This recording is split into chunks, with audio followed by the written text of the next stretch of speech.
Well, how to get an Apple ID verification code without phone number.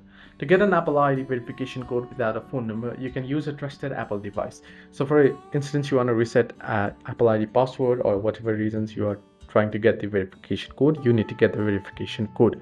Then what you can do is you can use a trusted device that you so if this is my account, now this device is trusted for this email. So I can use this particular device for this email to skip or bypass the verification code. You can also go to settings, you can go to your name, your Apple ID at the top, and you can see various options. You want to head into password and security here. So you can see sign in and security, and you can tap on get verification code there.